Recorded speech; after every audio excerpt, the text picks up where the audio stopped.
Outro conceito bem básico, o da resistência elétrica ou resistor elétrico. A função da resistência elétrica é atrapalhar a passagem da corrente elétrica.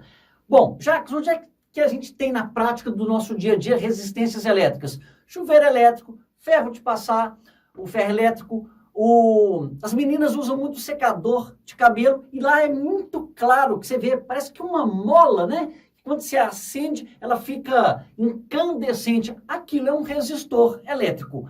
A resistência elétrica ou o resistor elétrico, a gente vai simbolizar por essa figurinha que parece uma sanfona. E a unidade de resistência elétrica é o ohm.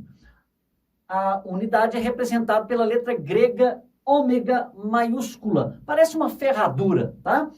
É o básico do básico, basta saber isso, nada mais. A gente vai usar isso nos circuitos elétricos daqui a pouquinho. Agora, eu quero aprofundar mesmo com vocês é a bateria. Quase todo mundo entende que a função da bateria é fornecer energia elétrica para um circuito. Para nós agora, além disso, eu quero que você guarde que ela sempre vai te fornecer uma voltagem ou uma tensão elétrica, também aparece esse nome em prova, e o mais comum em sala de aula são os professores usar o termo DDP, diferença de potencial, ou U. O símbolo de voltagem daqui para frente vai ser sempre representado pela letra U. Então, por exemplo, quando eu falo que eu te dou uma bateria de um carro, cuja DDP é 12 volts, então eu tenho aqui, ó, U igual a 12 volts. Agora, você sabe que toda bateria tem um polo positivo e um polo negativo.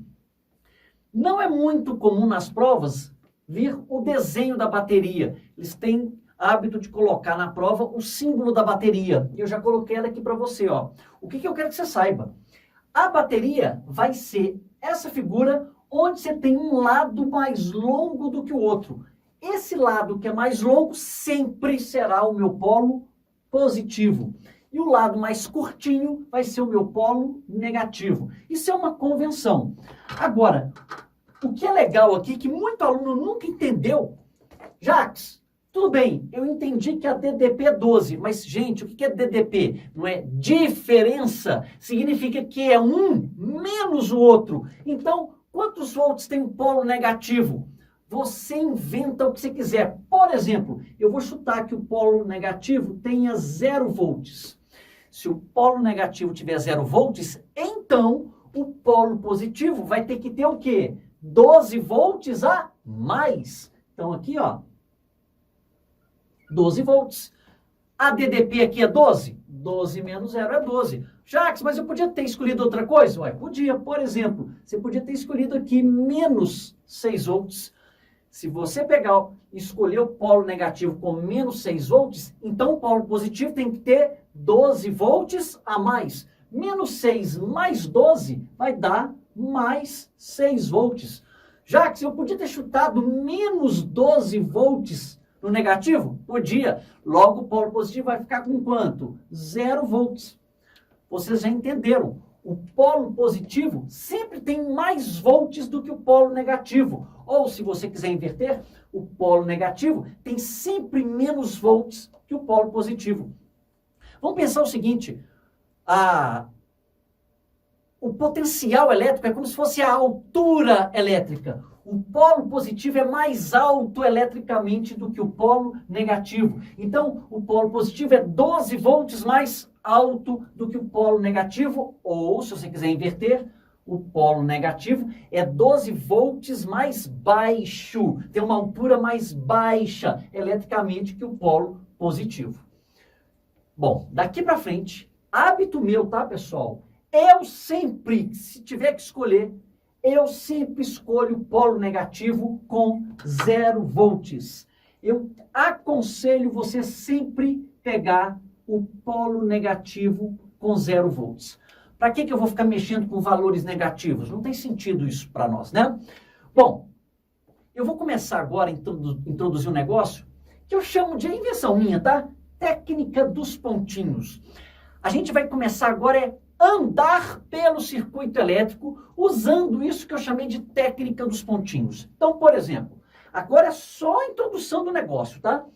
Eu tenho aqui uma bateria cuja DDP dela é de 10 volts.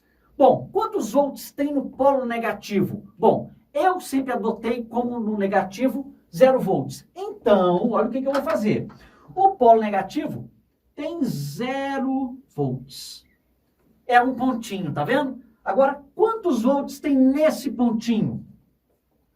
Você concorda que daqui para cá não tem nada? Não tem nenhum resistor, não tem nada além de fio? E todo fio na prova é sempre ideal. A resistência elétrica do fio ideal é desprezível. Se aqui tem 0 volts, então aqui tem quanto? 0 volts. E agora você vai caminhando pelo fio. Quantos volts tem aqui? Você concorda que eu poderia pegar esse fio e encostar ele lá no polo negativo do mesmo jeito? Seguindo a técnica dos pontinhos, 0 volts. Agora, cuidado. Quantos volts tem do lado de cá?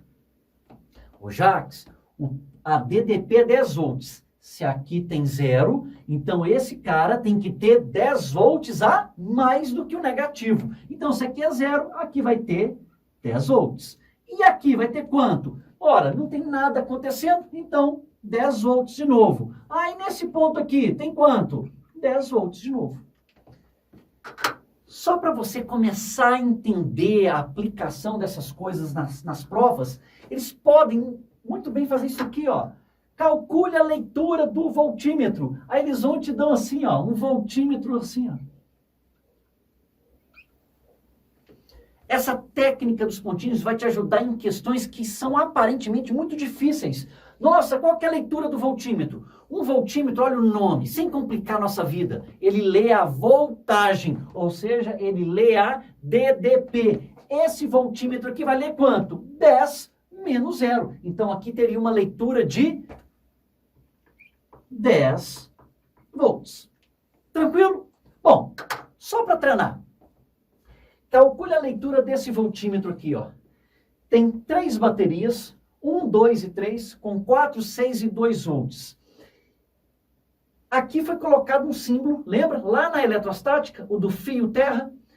Qual vai ser a leitura ou a voltagem entre esses 2 pontos aqui, entre esses 2 terminais do meu voltímetro? Lembrando, quando eu falo em fio terra, o potencial elétrico, a altura elétrica do fio terra é sempre 0 volts. Então, aqui você é forçado a colocar que aqui, nesse ponto, tem 0 volts. Agora vai andando. Se aqui tem 0, próximo pontinho, aqui tem quanto? 0.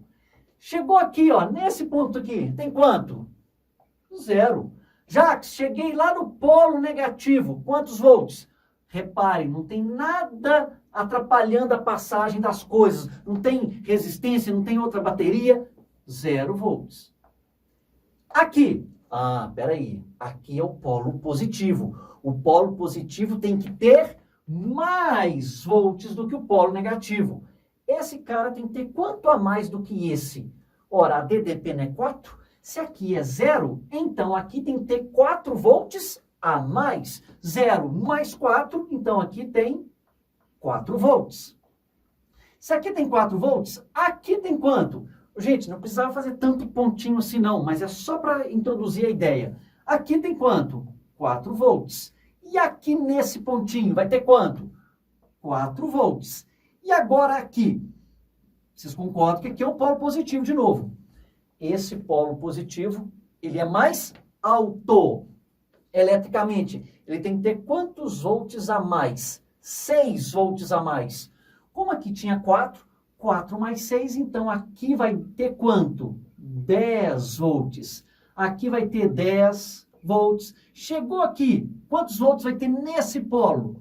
10 volts. E agora no polo negativo? Peraí. O polo negativo tem que ter menos volts que o polo positivo. Quanto a menos? A DDP que não é de 2 volts. Então, esse polo negativo tem que ter 2 volts a menos do que o polo positivo. Como o polo positivo tem 10, 10 menos 2, aqui vai ter quanto? 8 volts. Logo, aqui tem quanto? 8 volts. Aqui, 8 volts. Aqui, 8 volts.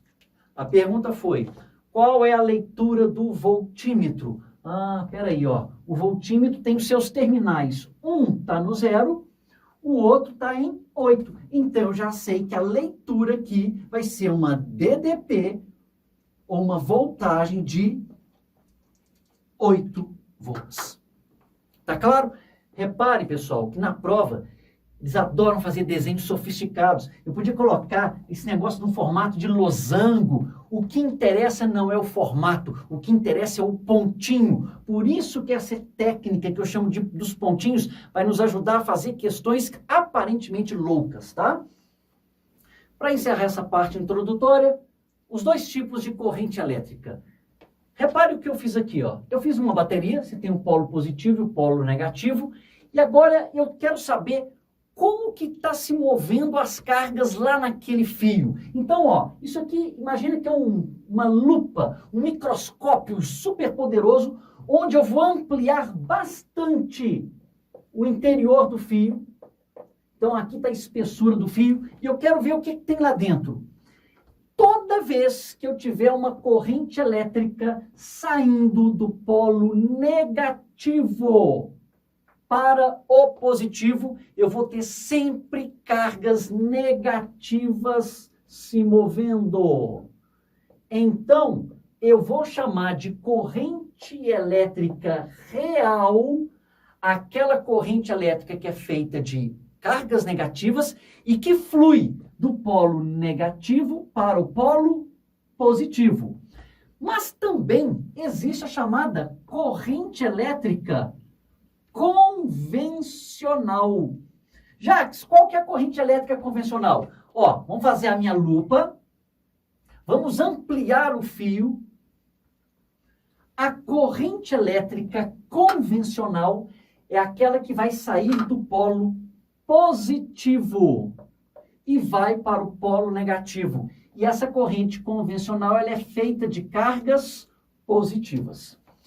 Já teve vestibular por aí perguntando qual era a diferença entre a corrente real e convencional. Duas diferenças.